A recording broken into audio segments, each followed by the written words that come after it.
తెలంగాణ శాసనసభ యొక్క సభా అధ్యక్షుడిగా గడ్డం ప్రసాద్ కుమార్ గారిని ఈ శాసనసభలో కాంగ్రెస్ పార్టీ, భారత రాష్ట్ర సమితి, అదేవిధంగా సిపిఐ, ఎంఐఎం పార్టీలు ప్రత్యక్షంగా మద్దతు పలికి ఏకగ్రీవంగా ఎన్నిక కావడానికి, అదేవిధంగా భారతీయ జనతా పార్టీని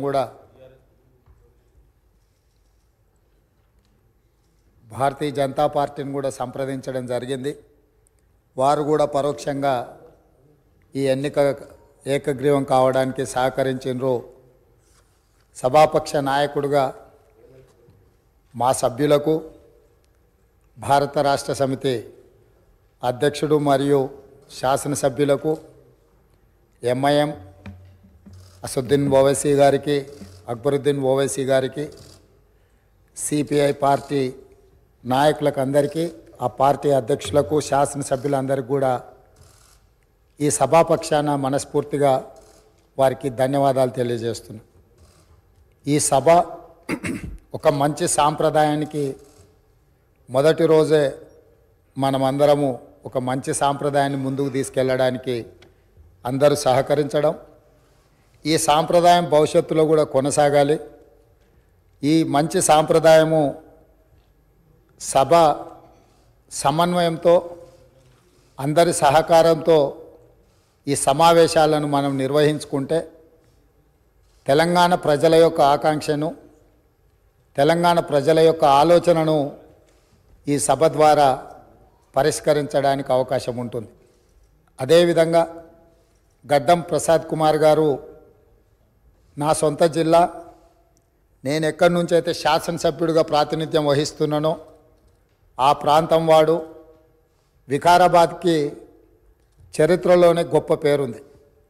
నిజాం సర్కారు ఉన్నప్పుడు చాలా రుగ్మతలు ఉన్న వాళ్ళకి వైద్య సహాయం అందాల్సిన వివిధ రకాల ఇబ్బందులు ఉన్న వాళ్ళందరినీ కూడా వికారాబాద్ గుట్ట మీద వైద్యం చేస్తే అందరికీ ఆ రుగ్మతలు తగ్గి సమస్యలు పరిష్కారం అవుతాయని తెలుసు.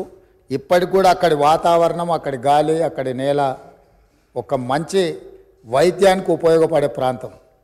ఆ ప్రాంతం నుంచి వచ్చిన గడ్డం ప్రసాద్ కుమార్ గారు మన 3వ శాసనసభకు స్పీకర్గా ఎన్నిక కావడం ద్వారా సమాజంలో ఉన్న ఎన్నో రుగ్మతలను, సమస్యల్ని ఈ సభలో వారి నాయకత్వాన చర్చ జరిగి పరిష్కారం అవుతుందని చెప్పి నేను స్పష్టంగా భావిస్తున్నాను, ఆశిస్తున్నాను. అదేవిధంగా వారు అతి సామాన్యమైన కుటుంబం. వెనుకబడి చిన్న వయసులోనే తండ్రిని కోల్పోయి కుటుంబ బాధ్యతను తీసుకొని 8 మంది సోదరీమణుల మధ్యలో ఒక్కడుగా చిన్న వయసులోనే కుటుంబ బాధ్యతను భుజాల మీద వేసుకొని 8 మంది ఆడపడుచులను సమన్వయం చేసుకుంటూ సమాజంలో కుటుంబం యొక్క గౌరవాన్ని నిలబెడుతూ ఏ లోటు రాకుండా సోదరీమణులందరినీ కూడా ఈ రోజుకు, ఆ రోజు నుంచి ఈ రోజు వరకు సమన్వయంతో ముందుకు తీసుకెళ్తున్నాడు. అంటే ఉమ్మడి కుటుంబం ఎలా ఉండాలి, ఉమ్మడి కుటుంబంలో కుటుంబ సభ్యులకు ఉండే సమస్యల్ని వాళ్ళు అడగక ముందే గుర్తించి పరిష్కరించడం తెలిసింది అని అంటే ఈ శాసనసభ కూడా స్పీకర్ గారి కుటుంబం. మనందరం కూడా వారి కుటుంబంలో సభ్యులం. అది ప్రతిపక్షమో, పాలకపక్షమో, విపక్షమో అనే విభేదాలు లేకుండా సభ్యులు అంటే ఈ సభ యొక్క సభ్యులు. ఆ సభ్యులు లేవనెత్తే అంశాలను, వారు లేవనెత్తిన అంశాలలో ఉన్న లోతును దృష్టిలో పెట్టుకొని తప్పకుండా స్పీకర్ గారు ఆ సమస్యలకు పరిష్కారం చూపిస్తారు. ఒక కుటుంబాన్ని, ఉమ్మడి కుటుంబాన్ని నడిపించడం, సమన్వయం చేయడం, సమాజంలో ఆ కుటుంబం యొక్క గౌరవాన్ని నిలబెట్టడం తెలిసిన వ్యక్తులు ఈ సభకు సభాధ్యక్షుడు అయిందంటే మన అందరి యొక్క హక్కులను తప్పకుండా వారు కాపాడతారు.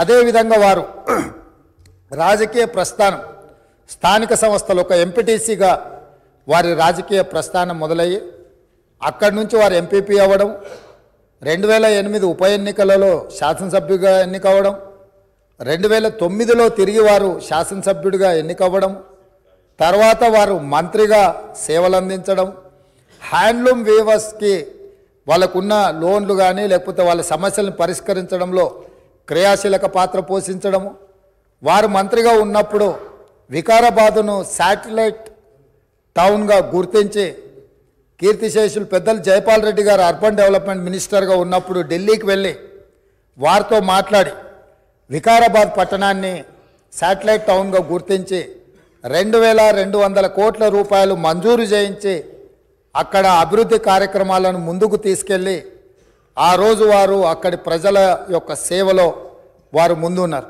అదేవిధంగా అక్కడ మెడికల్ కాలేజ్ కావాలని వారే ఆ రోజు ఆ ప్రతిపాదన తీసుకొచ్చి ఈరోజు మెడికల్ కాలేజ్ మంజూరు అయింది. ఇంకా స్టాఫ్ ఇతర అంశాలు కూడా కొన్ని ఉన్నాయి. వారే అక్కడి నుంచి ఆదేశాలు ఇచ్చి తప్పకుండా ఆ సమస్యను పరిష్కరించడమే కాకుండా అప్పా జంక్షన్ నుంచి వికారాబాద్ మన్నగూడ చౌరస్తా వరకు రోడ్ వైడనింగ్ విషయంలో కానీ వీట్లల్లో కూడా వారు ప్రత్యేకమైన చొరవ చూపించి ప్రాంతం యొక్క అభివృద్ధిని వారు ఎప్పుడూ మర్చిపోకుండా వారు ఎన్నికలలో గెలిచిన ఒకవేళ ఫలితాలు వారికి అనుకూలంగా రాకపోయినా వారు ఎప్పుడు కూడా ప్రజలకు దూరంగా ఉండలేదు.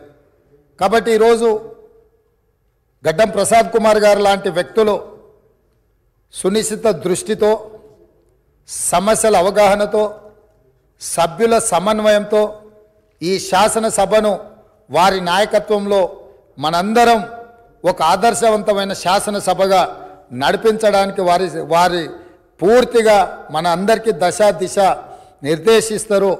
వారిని మనస్ఫూర్తిగా ఎంపీటీసీ నుంచి శాసనసభాపతిగా ఈరోజు బాధ్యతలు నిర్వహించే వరకు వారి యొక్క రాజకీయ ఎదుగుదల కావచ్చు, ప్రజా సమస్యల పరిష్కారంలో కావచ్చు, వారి యొక్క కృషిని అభినందిస్తూ నేను ఏ ప్రాంతం నుంచి అయితే శాసనసభ్యుడిగా ఎన్నికైనానో మా ప్రాంతానికి సంబంధించిన శాసనసభ్యులే ఆ ప్రాంత నివాసే వికారాబాద్ జిల్లా ఒకప్పుడు డాక్టర్ మరి చెన్నారెడ్డి గారు ఆ ప్రాంతం నుంచి వచ్చి దేశ రాజకీయాలలోనే అత్యంత క్రియాశీలక పాత్ర పోషించారు. ఆ ప్రాంతం నుంచి వచ్చిన గడ్డం ప్రసాద్ కుమార్ గారు ఈ సభ అధ్యక్షుడిగా ఎన్నికవ్వడం, ఈ ఎన్నికవ్వడానికి సహకరించిన మిత్రపక్షాలన్నింటినీ ప్రతిపక్షాలన్నింటినీ కూడా మరొకసారి అభినందిస్తూ మనస్ఫూర్తిగా వారికి అభినందనలు తెలియజేస్తూ ఈ సభలో సభ్యుల యొక్క అందరి హక్కులను వారు కాపాడతారనే నమ్మకంతో వారి అభినందిస్తున్నాను. వారి నాయకత్వంలో మేమందరం కూడా రాష్ట్రానికి మేలు జరిగే విధంగా కార్యక్రమాలు తీసుకుంటామని తెలియజేస్తూ సెలవు తీసుకుంటున్నాను.